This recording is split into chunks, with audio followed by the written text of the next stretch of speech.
सो जय हिंद candidates, welcome back to my YouTube channel first twelve. तो जैसा कि मैंने कम्युनिटी पर पोस्ट किया था कि हम आज से अपना कंप्लीट जीके जीएस का कोर्स करने वाले हैं। तो ये मैं आपको कैसे डिस्कस करूँगा, मैं आपको थोड़ा बता देता हूँ। आपके पास जो लूसेंट होगी ना, तो लूसेंट को आपको अपना खोल कर रख लेना है और उसमें जो मैं आपको इंपॉर्टेंट पॉइंट्स बताता हूँ, बस उनको आपको अंडरलाइन करते जाना है। उसके बाद आपको उन्हीं को रिवाइज़ करना है। आपको इससे क्या होगा कि लूसेंट देखिए मोस्टली लोग पढ़ना पसंद नहीं करते हैं, ठीक है। तो आपको थोड़ा इंटरेस्ट आएगा, इससे आपको अंडरलाइन वगैरह कर लेंगे। उसके बाद से आपको केवल उन्हीं उन्हीं उन्हीं चीज़ों को पढ़ना है और उन्हीं को बार बार रिवाइज करना है। फिर आपको अपना मॉक टेस्ट वगैरह लगाने हैं। अगर आप एयरफोर्स, नेवी और कोस्ट गार्ड की प्रिपरेशन कर रहे हैं तो आपको इसके अलावा कुछ भी करने की ज़रूरत नहीं है। आप केवल इन्हीं को रिवाइज कीजिए और अपना मॉक टेस्ट वगैरह दीजिए। अगर आप एसएससी वगैरह की प्रिपरेशन कर रहे हैं, जीडी, एमटीएस वगैरह या सीएचएसएल, तो आपको क्या करना है, प्रीवियस ईयर की आपको एक बुक ले लेनी है, चाहे वो आपका पिनेकल का हो या फिर आपका किरण का हो, कोई भी पब्लिकेशन हो, इससे मैटर नहीं करता।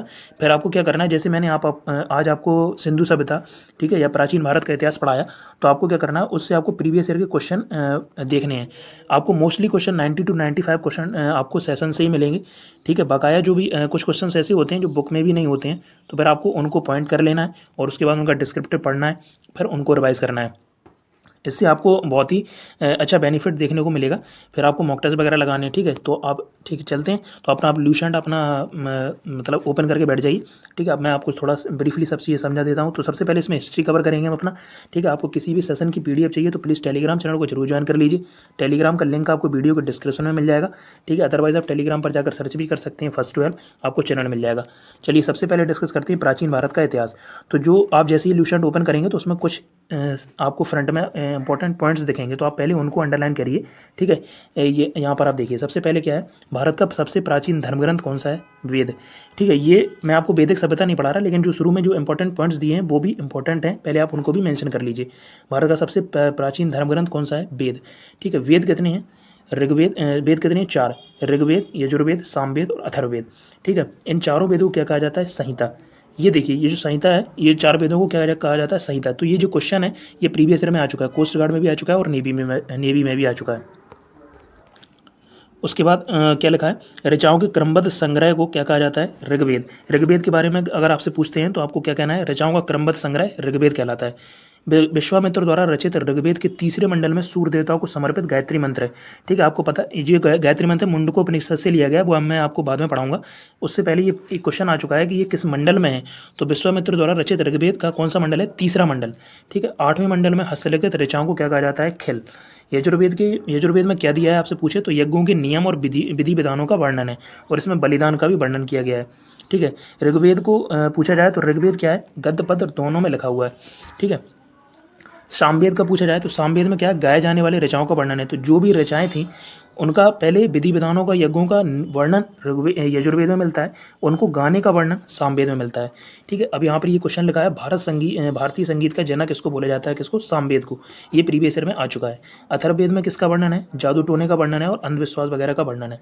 उसके बाद सबसे प्राचीन जो वेद है, ये क्वेश्चन आ चुका है, सबसे प्राचीन वेद कौन सा है? ऋग्वेद। और सबसे बाद का वेद अथर्ववेद।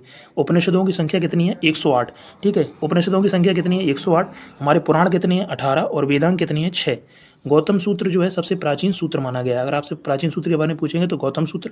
सबसे प्राचीन पुराण आपसे पूछा जाएगा तो मत्स्य पुराण।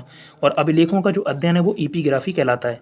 ये इंपॉर्टेंट पॉइंट्स थे जो आप लूसेंट में शुरू में देखेंगे, तो उनको आप अंडरलाइन करिए और फिर इनको रिवाइज वगैरह करिएगा, ठीक है। अब हम चलते हैं अपना इतिहास पर। तो इतिहास को 3 भागों में विभाजित किया गया है। पहला है प्रागैतिहासिक काल, दूसरा है आदिऐतिहासिक काल और तीसरा है इतिहास, ठीक है। अगर बैकग्राउंड में थोड़ा नॉइज़ वगैरह आ रही हो तो प्लीज़ थोड़ा मैनेज कर लीजिएगा। और उसके बाद देखिए आप, इनमें क्या है, प्रागैतिहासिक काल में सबसे पहले क्या है, मनुष्यों की घटनाओं का लिखित विवरण नहीं मिलता। इसमें घटनाएं हुई पर उनका कोई लिखित विवरण नहीं मिला। उसके बाद आदि ऐतिहासिक काल में क्या है, इसमें लिखित प्रमाण थे पर उनको पढ़ा नहीं जा सका। उसके बाद चलिए इतिहास। इतिहास में क्या देखिए, सबसे पहले क्या है, मानव के विकास के काल को क्या बोला जाता है? इतिहास, ठीक है। अब इसमें देखिए ज्ञानी मानव, ये प्रीवियस ईयर में क्वेश्चन आ चुका है। ज्ञानी मानव का वैज्ञानिक नाम क्या है? होमोसेपियंस, ठीक है। उसके बाद पूर्व पाषाण या पुरापाषाण काल में मानव का मनोरंजन का क्या साधन था? शिकार। उसके बाद आग का आविष्कार किस काल में हुआ? पुरापाषाण काल में, ठीक है। पहिए का आविष्कार नवपाषाण काल में। स्थायी निवास की अवधारणा कहाँ से आई? नवपाषाण काल से आई। स्थायी निवास जब इन्होंने घर वगैरह बनाए, जब ये लोग रहने लगे तो इन्होंने फिर पशुओं को पालना भी चालू किया। तो सबसे पहला जो इन्होंने पालतू पशु बनाया था, किसको बनाया था? वो था कुत्ता। उसके बाद सबसे पहले तांबे का प्रयोग किया इन्होंने, नवपाषाण काल में बता रहा हूँ मैं आपको, नवपाषाण काल में सबसे पहले तांबे का प्रयोग किया था इन्होंने। ठीक है, अब ये क्वेश्चन जो है ऐसा प्रीवियस ईयर में नहीं आया, पर ऐसा क्वेश्चन आया था कि हड़प्पा सभ्यता या सिंधु सभ्यता में किस धातुओं का प्रयोग हो चुका है। ठीक है, मैं आपको अभी आगे दिखाने वाला हूँ। पहला औजार कौन सा था इनका? कुल्हाड़ी। कृषि का आविष्कार नवपाषाण काल में हुआ। उसके बाद जो फसल थी, सबसे पहली फसल जो थी वो गेहूं थी और जौ थी। लेकिन ये क्वेश्चन नहीं आया है, क्वेश्चन आया है कि सबसे पहले इन्होंने कौन सा अनाज प्रयोग किया था, तो वो था चावल।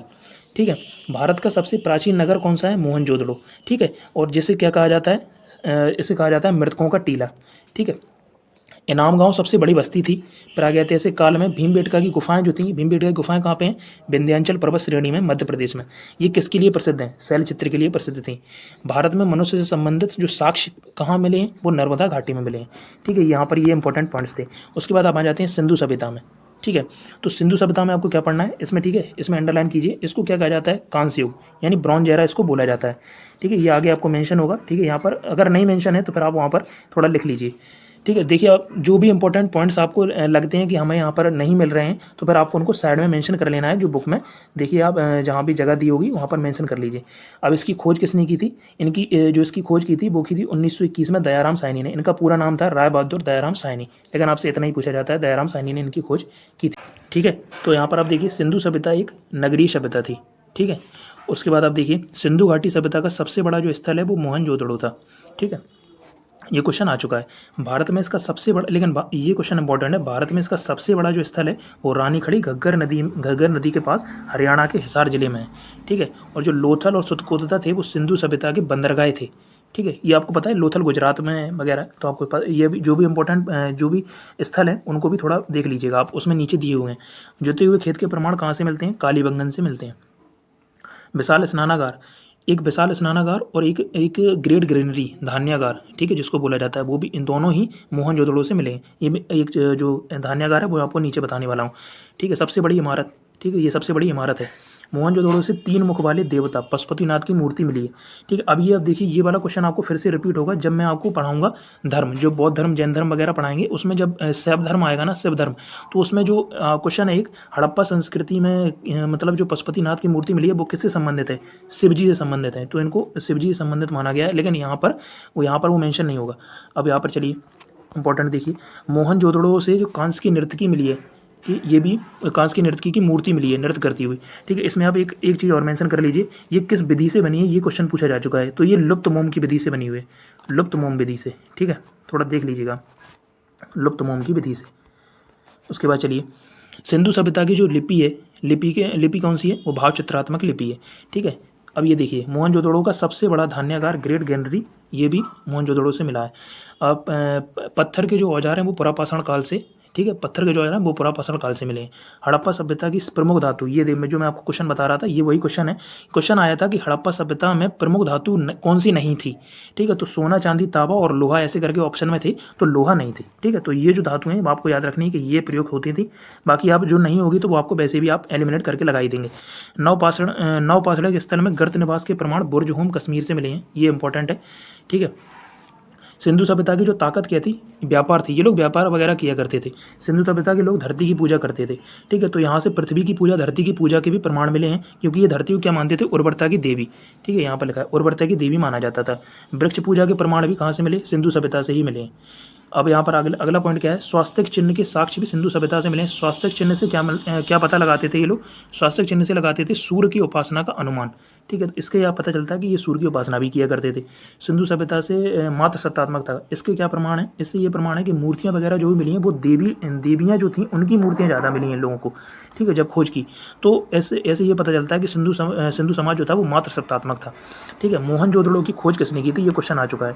मोहनजोदड़ो की खोज की थी रखालदास बनर्जी ने 1922 में।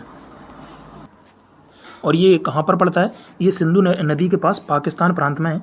ठीक है, और लरकाना ज़िले में। ये इंपॉर्टेंट नहीं है, पर आपको ये पता होना चाहिए। इसकी खोज की थी रखालदास बनर्जी ने 1922 में, और ये सिंधु नदी के पास पाकिस्तान प्रांत में है। अब यहाँ पर आप देखिए, ठीक है, बाकी सारे हाँ इंपॉर्टेंट चीज़ें मैंने आपको बता दी। तो आपका ये सिंधु सभ्यता प्राचीन भारत का इतिहास कंप्लीट हो जाता है। अब इसके बाद हम पढ़ेंगे वैदिक सभ्यता। वीडियो आपको इन्फॉर्मेटिव लगी तो प्लीज़ वीडियो को लाइक जरूर कीजिएगा और दोस्तों के साथ शेयर कीजिएगा थोड़ा। वीडियो को सपोर्ट जरूर कीजिएगा। अब ये मैं आपको बता देता हूँ, अब मैंने जो भी पॉइंट्स आपके साथ डिस्कस किए हैं, अगर आपको इनके से रिलेटेड कोई भी डाउट रह जाता है तो कमेंट सेक्शन में आस्क कर लीजिए, मैं आपका रिप्लाई कर दूँगा। ठीक है, बाकी आपको पता ही है, चैनल पर अगर आप फर्स्ट टाइम आए तो चैनल को सब्सक्राइब कर लीजिए और वीडियो को लाइक कीजिए, बेल आइकन को प्रेस कर दीजिए। ठीक है, चलिए अब मैं आपको कल के सेशन में मिलता हूँ। आपको वैदिक सभ्यता, ठीक है, वैदिक सभ्यता में जो भी इंपॉर्टेंट चीज़ें होंगी वो आपको बताती जाएंगी। थैंक यू, जय हिंद।